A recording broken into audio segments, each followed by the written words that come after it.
નમસ્કાર, વીટીવી ગુજરાતી.com પર તમારું સ્વાગત છે. એટલે મારું નામ છે કરણ ચરોતા. જે રીતનાનો વરસાદ તમે જોઈ રહ્યા છો એ રીતનાનો તમને ખબર પડતી હશે કે અત્યારે અમદાવાદમાં કેવો માહોલ છે. આમ જોવા જઈએ તો ગુજરાતના મોટા ભાગના જિલ્લાઓમાં આવો જ કંઈક માહોલ છે. અને તમે અમે જ્યારે આ વિડીયો શૂટ કરી રહ્યા હતા ત્યારે જોરદાર વરસાદ પડ્યો છે, જેને કારણે અમારે શૂટિંગ રોકવું પડ્યું છે. પણ તમારા સુધી સતત અને વરસાદની બધી જ આગાહી પહોંચાડવા માટે અમે આ વિડીયોને બીજી જગ્યાએથી આગળ કન્ટિન્યુ કરી રહ્યા છે. નમસ્કાર, આખે ભજીયા ખાવાનો વારો આવી જ ગયો આપણે બધાને. જે લોકો ના માત્ર ભજીયા, આમ જોવા જઈએ તો દાલ વડા છે અને ઘણી બધી બીજી વસ્તુઓ છે જે ચોમાસાને ખવાતી હોય. આખરે એ મોસમ આવી જ ગયો છે. જે લોકો પ્રેમમાં પડ્યા છે એ માટે પણ અત્યારે જે મોસમ છે એ ઘણો આહલાદક છે. આશા રાખીએ કે તમે વરસાદની મોજ લેતા જશો, પરંતુ આની સાથે સાથે તમે તમારું ધ્યાન રાખવાનું છે. હવે હું આગળના સમયમાં કયા કયા વિસ્તારમાં વરસાદ આવવાનો છું તેની વાત કરી રહ્યો છું. હાલ જે વાતાવરણ તમે મારી પાછળ જોઈ રહ્યા છો ને, એ વાતાવરણ બતાવી રહ્યું છે કે અત્યારે જે વરસાદ છે કેવો ધોધમાર વરસાદ પડી રહ્યો છે. અમદાવાદમાં થોડી જ વખત પહેલા ધોધમાર વરસાદ આવ્યો હતો. અને ના માત્ર અમદાવાદમાં પરંતુ મધ્ય ગુજરાત અને દક્ષિણ ગુજરાતની જો વાત કરીએ તો દક્ષિણ ગુજરાત અને મધ્ય ગુજરાતમાં ઘણો સારો વરસાદ પડ્યો છે.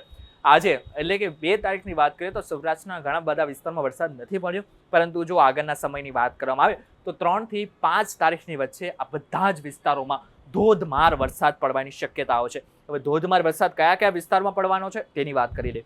ધોધમાર વરસાદની વાત કરીએ ને તો સૌરાષ્ટ્રનો જેટલો પણ દરિયાકાંઠાનો વિસ્તાર છે એ દરિયાકાંઠાનો વિસ્તાર, સુરત, વલસાડ, તાપી, આ બધા જ વિસ્તાર, બનાસકાંઠા અને સાબરકાંઠા, આ વિસ્તારોમાં રેડ એલર્ટ આપવામાં આવ્યું છે.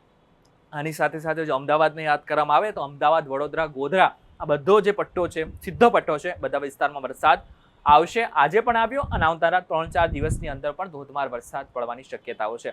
હવે જો હવામાન વિભાગનું શું કહેવું છે એની વાત કરી લે. હવામાન વિભાગની વાત માનીએ તો હવામાન વિભાગે અત્યારે એવું કીધું છે કે અત્યારે જે ગુજરાતમાં ચોમાસું પૂર્ણ રીતે બેસી ગયું છે. એટલે કે હવે ચોમાસું આગળ વધીને રાજસ્થાન તરફ પણ આગળ વધી રહ્યું છે. એટલે કે હવે સીધો પટ્ટો કેરળથી મુંબઈ, મુંબઈથી ગુજરાત, ગુજરાતથી રાજસ્થાન, રાજસ્થાનથી પંજાબ જશે હવે વરસાદ.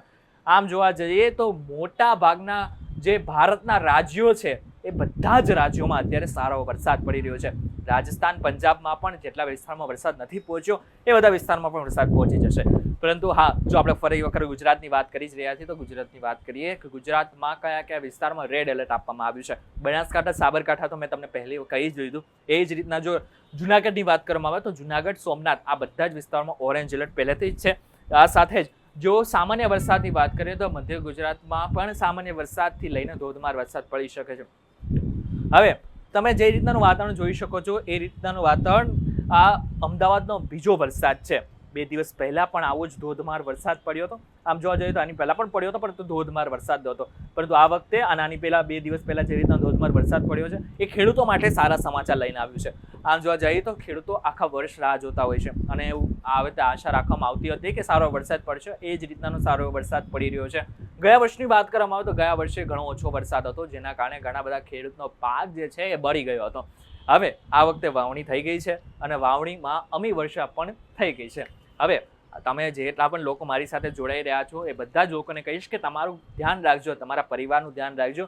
અત્યારે જે મોટા ભાગના વિસ્તારોમાં જેવી રીતે પાણી ભરાવાની સ્થિતિ થઈ રહી છે, તંત્રની પોલ ખુલી રહી છે, પરંતુ આ પોલ ખુલવામાં તમારું ધ્યાન રાખજો, કારણ કે અત્યારે મોટા ભાગના લોકો પડી રહ્યા છે. જેટલા ભૂવા પડી રહ્યા છે એ તંત્રની પોલ તો ખુલી રહ્યું છે, પરંતુ એ તંત્રની પોલમાં તમારું ધ્યાન રાખજો, કારણ કે આ એક ખાડામાં તમારો જીવ પણ જઈ શકે છે. એટલા માટે જ 2 વ્હીલર્સ જેટલા પણ લોકો લઈને જઈ રહ્યા છે ને એ લોકોને ખાસ હાથ જોડીને વિનંતી છે કે તમારું ધ્યાન રાખજો.